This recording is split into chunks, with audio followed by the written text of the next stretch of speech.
Bonsoir Léon, j'espère que vous allez bien. Vous allez bien? Ouais, cool. Alors moi je voulais juste commencer avec une petite histoire qui est vraiment sympa. Alors je vais commencer. Il était une fois un homme riche qui avait deux fils. Et un jour, l'un de ses fils vient voir son père et lui dit: Papa, j'aimerais que tu me donnes mon héritage maintenant. Parce qu'en fait, je veux aller faire ma life. Et son père, il dit: bon, d'accord. Il lui donne son héritage. Et en fait, ce mec-là, il part à l'aventure, il part avec son sac, il fait le tour du monde, il rencontre plein de gens. Et là, il tombe dans la drogue, il tombe avec les prostituées, il fait tout ce qui est possible et imaginable. Et à un moment donné, il a tout dépensé dans les casinos, dans tout ce que tu veux. Et il s'est retrouvé avec plus rien dans les poches. Il était vide, il avait plus rien. Et là, il a commencé à réfléchir. Et il était tellement bas, si tu veux, que il s'est dit: mais même je vais aller commencer à fouiller dans les poubelles, je vais commencer à manger ce que je trouve, même les ordures que je trouve, je vais les manger. Et là, il s'est dit: mais dans la maison de mon père, les ouvriers, ils mangent toujours à leur faim. Il y a toujours à manger à sa table. Mais je suis plus digne d'être son fils aujourd'hui. Je suis plus digne d'être son fils. Alors il est là, il cogite, il fait: ah, je sais pas si je dois rentrer, mais en même temps, si je continue là, je vais mourir. Et un jour, il prend son courage à deux mains, il dit: ok, je vais rentrer chez moi. Et je vais aller voir mon père et je vais lui dire que je suis désolé. Et que j'ai tout dépensé dans n'importe quoi.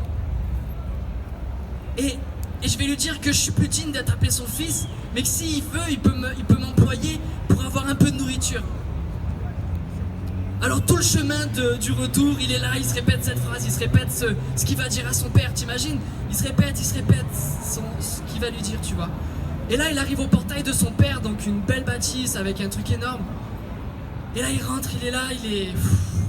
Waouh. Donc tu vois, je suis plus digne d'être ton fils, je suis plus digne. Et là, son père, il le voit, il est sur le balcon, il est sur la terrasse, il voit son fils, il dit: mais c'est mon fils. Mais c'est mon fils qui est là, qui revient. C'est mon fils, les gars, c'est mon fils. Alors qu'est-ce qu'il fait? Il sort, il court vers son fils, mon fils. Et son fils, il lui dit: papa, je suis désolé. Il a même pas le temps de continuer sa phrase, qu'il dit: mon fils, tu es là, tu es de retour. Waouh, tu es là. Venez, donnez-lui un manteau, parce que mon fils ne peut pas rester nu. Donnez-lui des chaussures, parce qu'il est digne de ne pas marcher pieds nus. Donnez-lui une bague, parce qu'il est digne d'être toujours appelé par mon nom, d'être mon fils, d'être celui qui aura encore son héritage. Et vous savez quoi? Dieu, il nous regarde de la même manière.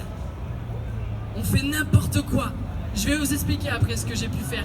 Mais on fait n'importe quoi et Dieu, il est là et il nous guette. Il regarde, mais à quel moment il va rentrer? À quel moment il va rentrer? À quel moment? Quand est-ce qu'il va se rendre compte de ce qu'il est en train de faire? Et s'il venait, s'il passait le palier, je dirais: mon fils, je t'aime tellement. Tu m'as tellement manqué. Tu m'as tellement manqué, mon fils. Ma fille. Parce qu'il parle à chacun de nous. Et Dieu attend que nous rentrions à la maison. Dieu attend de nous prendre dans ses bras. Il attend juste toi.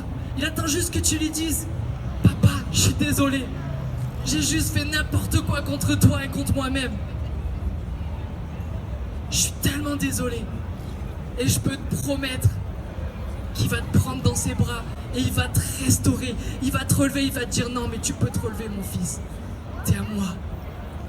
T'es à moi. Tu peux marcher avec dignité, la tête haute. Parce que vous savez, quand on a une couronne sur la tête, on ne peut pas se trimballer n'importe comment, on n'est pas comme ça. Tu vois, on est là, on est fier. Et moi, je suis fier de mon papa Dieu. Je suis tellement fier de lui. Parce qu'il m'a restauré, il m'a couvert. Il m'a donné des chaussures pour marcher dans cette vie. Donc voilà, soyez bénis et Dieu vous aime. Vous êtes ses enfants favoris. Amen.